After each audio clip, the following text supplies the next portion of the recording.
আসসালামু আলাইকুম। আশা করি সবাই ভালো আছেন, সুস্থ আছেন। আমিও আলহামদুলিল্লাহ ভালো আছি। আজকে আমরা একটা সাধারণ হিসাব করব। ঠিক আছে? আমরা একটা সাধারণ একটা হিসাব করি চলেন। সেটা হচ্ছে মনে করেন আ গরুর হাট না বসানোর জন্য আদালতে আপিল করা হলো, উচ্চ আদালতে। এবং হাইকোর্ট থেকে রায় দিল যে সাধারণ মানুষের যেহেতু সমস্যা হয় তাই আবাসিক এলাকার ভিতরে আবাসিক, হ্যাঁ, আবাসিক এলাকার ভিতরে গরুর হাট বসানো যাবে না। আচ্ছা, এখন আসেন আমরা একটা হিসাব দেখি। হিসাবটা মনে করেন যে একটা একটা এলাকায়, একটা স্থানীয় এলাকায় ওইখানে ১,০০০ পরিবার বসবাস করে। ঠিক আছে? এই হিসাবটা আমি আমার এক বড় ভাইয়ের কাছ থেকে মানে জাস্ট আলোচনার মাধ্যমে ২ জন এই হিসাবটা উনার কাছ থেকে আমি নিছি। তো এইটাই আমি আপনাদের কাছে আজকে প্রেজেন্ট করব আমার ভাষায়। সেটা হচ্ছে মনে করেন একটা এলাকায় ১,০০০ আ পরিবার থাকে।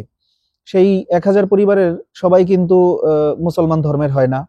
সেই পরিবারের মধ্যে সবাই কুরবানি দেয় না। ধরি ৩০০ জন মানুষ কুরবানি বা ৩০০ পরিবার কুরবানি দিবে না।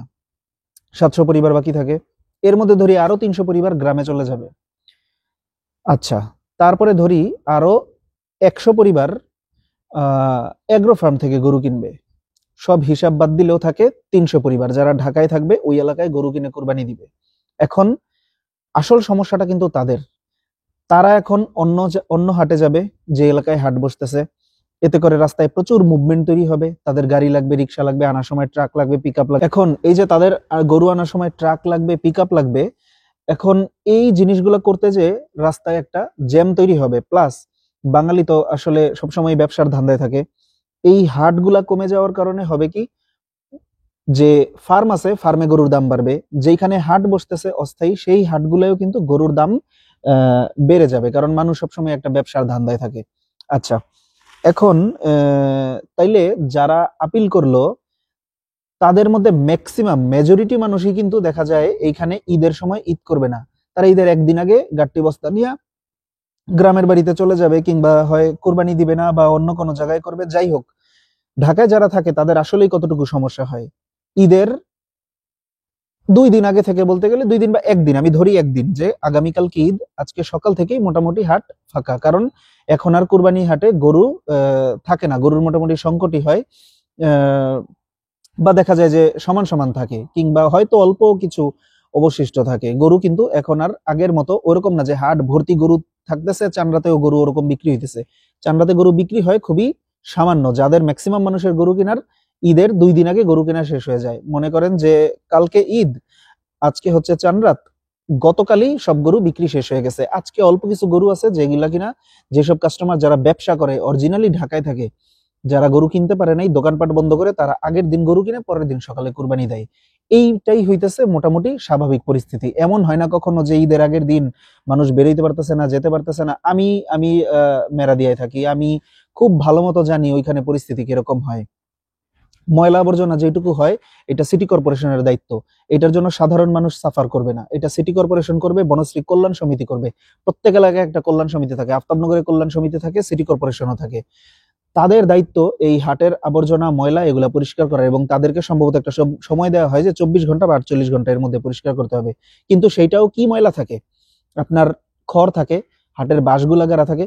এইটা দিয়ে তো কোনো সমস্যা হয় না, কারণ মানুষ তো বাঁশের উপরে দিয়ে হাঁটবে না রাস্তার, তাই না? মানুষ রাস্তার মাঝখান দিয়ে হাঁটবে অথবা ফুটপাত দিয়ে হাঁটবে। ফুটপাত ক্লিয়ার থাকে, মাঝখানে যেখানে বাঁশ থাকে সেটা একদম কোনা দিয়ে থাকে। ওইটায় কারো কোনো সমস্যা হয় না, গাড়ি চলতে কোনো সমস্যা হয় না, মানুষ ঠিক মতোই চলতে পারে। সমস্যাটা হয় কই এখন বলি। সমস্যাটা হয় গরু কুরবানি দেওয়ার পরে, গরুর মাংস কাটার পরে সেই গরুর রক্ত, গরুর ময়লা আবর্জনা, গোবর, গরুর দড়ি, রশি, তারপরে হইতেছে যে খাটিয়া যেটার উপর কাটা হয় সেই খাটিয়া, তারপরে হইতেছে যেইটা রেখে মাংসগুলা বানায় পাটি, পলিথিন, এইগুলার কারণে হইতেছে সমস্যা হয়। ম্যাক্সিমাম জায়গায় দেখা যায় গরুর রক্ত পড়ে আছে রাস্তার মধ্যে। যদি আল্লাহ বৃষ্টি দেয় তাহলে পরিষ্কার হয়, এছাড়া খুব বেশি মানুষ নিজে থেকে পরিষ্কার করে না, বা সিটি কর্পোরেশন থেকেও খুব সচরাচর পরিষ্কার করে না। গরুর পাটি পরে থাকে, রক্ত, রশি, ঠিক আছে, ময়লা আবর্জনা, গোবর, বুড়ি সাফ করে রাস্তার মধ্যে, এগুলা পরে থাকে। সমস্যা হয় এই জন্য ১ মাস পর্যন্ত রাস্তায় গন্ধ থাকে, যেটা কিনা শুধুমাত্র বনশ্রী আফতাবনগর না, এটা প্রত্যেক এলাকার জন্য উপযোগী। প্রত্যেক এলাকায় একই পরিস্থিতি। আপনি গুলশান যান, বনানী যান, যে এলাকায় যান, যেখানে কুরবানি হয়েছে ওইখানে গন্ধ থাকবে, মশা মাছি এগুলো আসবেই। এটা এমন না যে শুধুমাত্র আফতাবনগরে আর মেরাদিয়ায় হাট হয় বলে এই জায়গায় হয়। এটা হাটের জন্য না। হাটের মধ্যে কি গরু জবাই করে নাকি, বা হাটের মধ্যে কি মানুষ ময়লা করে নাকি? হাটের মধ্যে কি থাকে? একটা গরুর গোবর থাকতে পারে বা বালু ফেলায়, ওখানে হয়তো কাদা হইতে পারে, কিন্তু এটা এমন এমন আহামরি কোনো বিষয় না। আর এই মানুষের চলাচলেরও কোনো ওরকম কোনো সমস্যা হয় বলে আমি মনে করি না। আমি দেখি না, আমি তো থাকি মেরাদিয়ায়, থাকছি, যাই হোক এখন আমি হয়তো সুইডেনে আছি, কিন্তু আমি তো গত 6 মাস আগ পর্যন্ত আমি তো মেরাদিয়াই ছিলাম, বনশ্রী মেরাদিয়াই তো আমি ছোটবেলা থেকে এখানে বড় হয়েছি, 1998 সাল থেকে। তাহলে আমি তো খুব ভালো মতো জানি। এই কথাগুলা কারা বলতেছে? যারা এই এলাকার বাসিন্দাই না, যারা অন্য এলাকার বাসিন্দা, কিংবা হয়তো 1 বছর ধরে অথবা 2 বছর ম্যাক্সিমাম এই এলাকায় আসছে, আসার পরে দেখছে হাই হাই এই এলাকায় তো হাট হয়, তাইলে কি কেমনে কি আমাদের মহিলারা কেমনে বেরোবে, নারীরা কেমনে বেরোবে? আচ্ছা, আপনাদের মহিলা নারীদের যদি সমস্যা থাকে, তাহলে যখন গরু থাকে তখন বের হওয়ার দরকার কি? গরু আসে ঈদের 4 দিন থেকে 5 দিন আগে, আপনারা তার আগে আপনাদের মহিলাদের সব কাজ শেষ করতে বলেন যদি তাদের অনেক বেশি চুলকানি হয়ে থাকে। আর যখন গরু শেষ হয়ে যায় ঈদের 1 দিন বা 2 দিন আগে, তখন তাদেরকে বের হইতে বলেন, একটা রিক্সা নিয়ে সুন্দর মতো তাদের কাজ শেষ করে আসতে বলেন। আপনার কেন যখন ভরপুর গরুর বাজার থাকবে ঈদের 2 দিন আগে, মূলত 2 দিন থেকে 3 দিন আগেই প্রচুর কেনাবেচা হয়, তখন একটু মানুষের আসা যাওয়ায় সমস্যা হয়। তারপরেও ওইরকম আমি আহামরি কোনো সমস্যা দেখি নাই। যাই হোক, আপনারা তখন আপনাদের কাজ শেষ করেন। আপনার কেন যেই মোমেন্টে সেলিং পয়েন্ট থাকবে, মানে তুমুল বেচা বিক্রি হইতেছে, স্রোতের মতো গরু বিক্রি হইতেছে, কেন ওই টাইমেই আপনাদের কাজ মাথায় আসা লাগবে? এটা আমার 1 নাম্বার প্রশ্ন। 2 নাম্বার, যেই ময়লা আবর্জনার কথা বলা হইতেছে, সেই ময়লা আবর্জনা কোনোটা জীবন্ত গরুর না, সেগুলা সব হইতেছে কুরবানির পরের। তাইলে গরুর হাটের কারণে ময়লা আবর্জনা হয়, এটা যদি কেউ প্রমাণ করে দেখাইতে পারেন, তাইলে আপনি এসে আমার ভিডিওর নিচে কমেন্ট করেন। গেল 2 নাম্বার পয়েন্ট। 3 নাম্বার পয়েন্ট আসেন। আচ্ছা, এখন আপনারা বলতেছেন জ্যামের কথা। আল্লাহ জানে কয়দিন পরে হয়তো এরা এরকমও বলতে পারে যে ঢাকা শহরের মধ্যে আফতাবনগর মেরাদিয়ায় তো হাট বসে না, কিন্তু শাহজাহানপুরে বসতেছে, 300 ফিটে বসতেছে, এই জন্য ঢাকার বাহির থেকে গরুর ট্রাক আসে। গরুর ট্রাক আসার কারণে রাস্তার মধ্যে গরুর ট্রাকের জ্যাম হয়। ঢাকার মধ্যে কোনো গরুর হাটের দরকার নেই, গরুর হাট হবে টাঙ্গাইল, মানিকগঞ্জ, গাজীপুরে, অথবা ময়মনসিংহে, অথবা সিরাজগঞ্জে। মানুষ ওইখান থেকে যায়, যার লাগবে গরু কিনে নিয়ে আসবে। এখানে গরুর হাটের দরকার নেই, কারণ গরুর ট্রাক রাস্তায় আসতে নিলে রাস্তায় জ্যাম হয়। তখন আদালত বলবে হ্যাঁ ঠিকই তো বলছে, তাহলে গরুর ট্রাক ঢাকা শহরে ঢুকা বন্ধ। মানে জিনিসটা কিন্তু একটা পরিকল্পনার মতো, এটা কিন্তু আস্তে আস্তে ওই দিকেই যাইতেছে। তাইলে কি হবে? গরুর ট্রাক যদি ঢুকতে না পারে, তাইলে গরুর হাট বন্ধ। গরুর হাট মানে ঢাকা শহর থেকে বন্ধ। যাদের লাগবে ঢাকার বাইরে থেকে গিয়ে গরু কিনে নিয়ে আসবে। এখন এইরকম চুলকানি খুব বেশি মানুষের হবে না। মানুষ এই জিনিসগুলো অনেক প্রবলেম ফেস করবে। তখন আগে আসবে কারা? একদল খামারি আগে আসবে। খামারি আগে এসে বলবে কি, আপনার কোনো দরকার নেই আসার, আপনার কোনো দরকার নেই নিজের পরিশ্রম করার, আপনারা অনলাইনে দেখেন, গরু দেখেন, আমাদের কাছে বুকিং দেন, আমরা বাসায় আপনাকে গরু পৌঁছায় দিয়ে আসবো। আপনার যদি কাটতেও সমস্যা হয়, আমরা এখান থেকে কেটে আপনার বাসায় পৌঁছায় দিয়ে আসবো। আপনার যদি মাংসতেও সমস্যা থাকে, অ্যালার্জি থাকে, আপনার বাসায় মাংসও যাবে না। আপনি যেখানে যেখানে দিতে বলবেন প্যাকেট করে আমরা ওইখানে পৌঁছায় দিয়ে আসবো। আর যদি কাউরে না দিতে বলেন, আমরাই খেয়ে ফেলবো। এরকম একটা কনসেপ্টের দিকে আস্তে আস্তে যাইতেছে আসলে। এটার ফলে কি হবে? এটার ফলে আমাদের যে গরুর হাটের কালচার আছে, গরুর হাটের কালচার বন্ধ হবে। একসময় কুরবানি জিনিসটা একসময় চলে যাবে কর্পোরেটদের হাতে।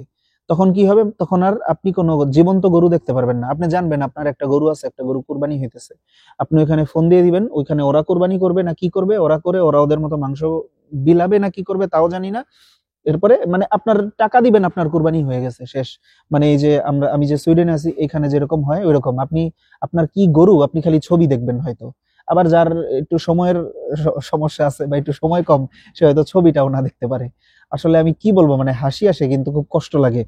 আমরা আমি যখন মোটামুটি আরেকটু যখন ছোট ছিলাম, তখন আমরা দেখতাম, এখন তো গরমে ঈদ হয়, তখন শীতের সময় কুরবানির ঈদ হইতো।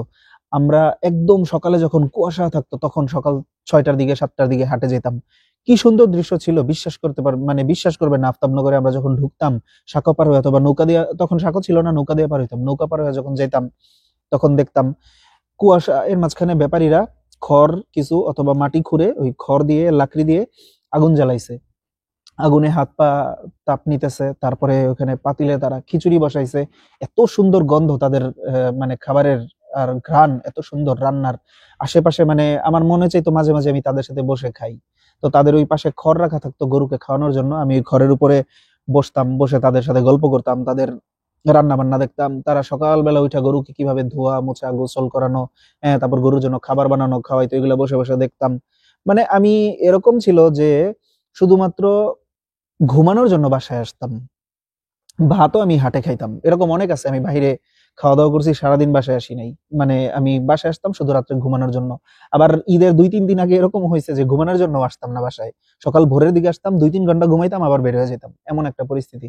কিন্তু আমার মনে হইতেছে যে আসলে এমন একটা জেনারেশন আসবে যারা গরুর হাট কি এটা গুগলে সার্চ করে তারপরে দেখতে হবে যে গরুর হাট কি, অথবা আমি যে এতদিন যে ভিডিও বানাইছি, হয়তো আমাদের পরবর্তী প্রজন্ম এই ভিডিওগুলো দেখে বুঝবে যে গরুর হাট বলতে কি।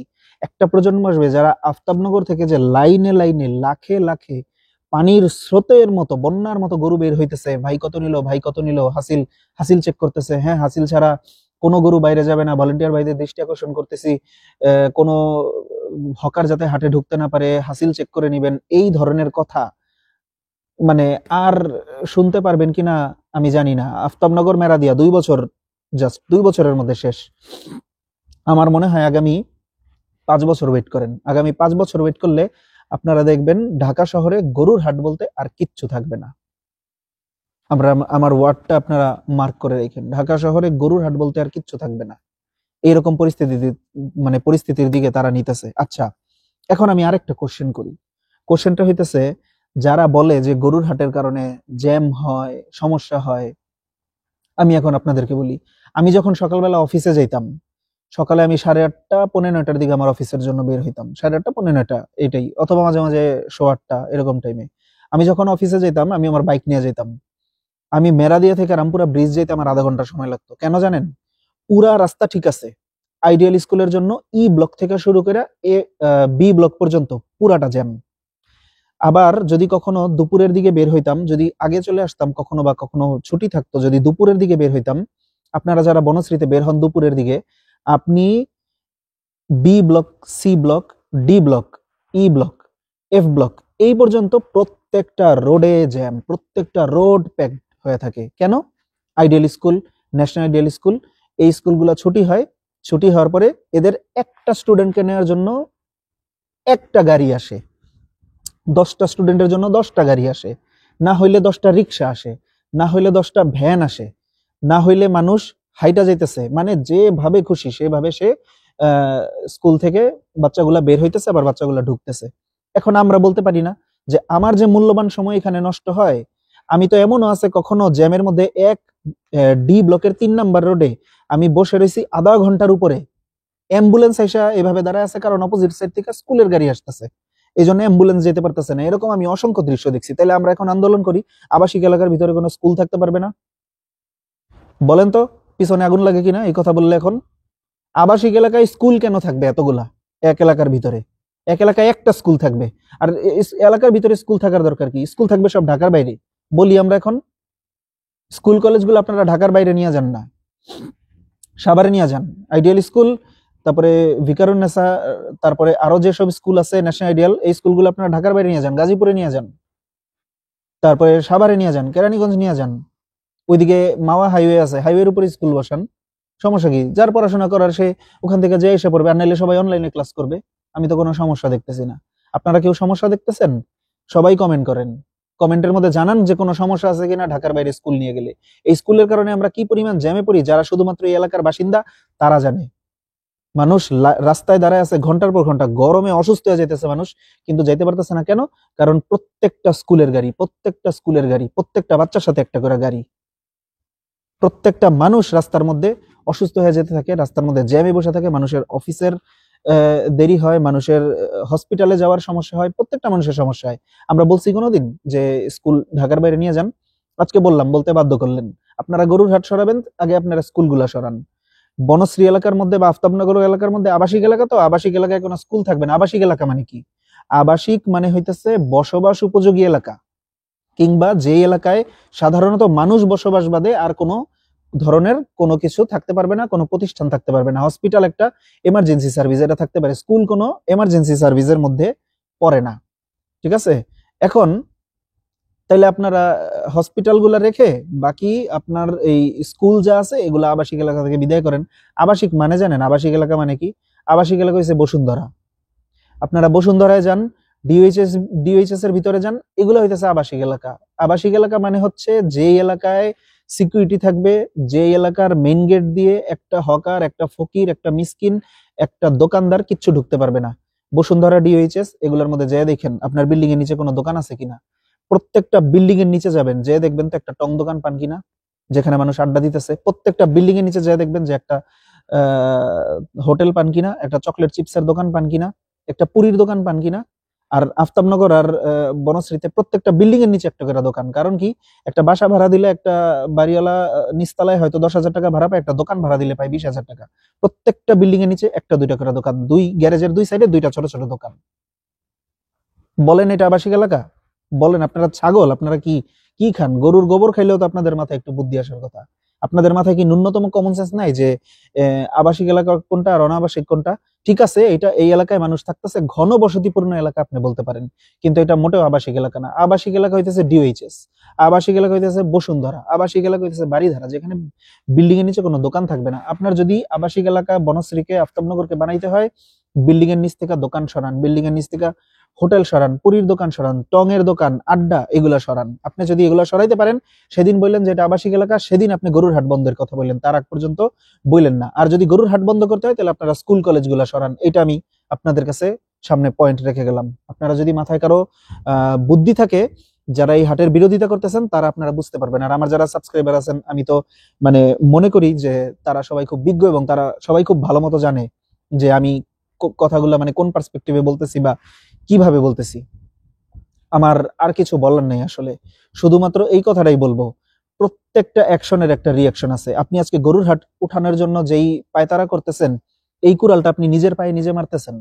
আপনি একসময় সিরাজগঞ্জ থেকে গরু কিনে আনতে হবে ঢাকার থেকে দ্বিগুণ দাম দিয়ে, তখন আর গরু পাবেন না। এখনো পাইতেছেন তো, হয়তো আপনাকে কেউ পিছন থেকে সাপোর্ট দিতেছে, অথবা আপনি কুরবানি দেন না, অথবা কোনো না কোনো একটা বিষয় আছে, কাউকে টাকা দিয়ে দেন, সে আপনার হয়ে কুরবানি দিয়ে দেয়।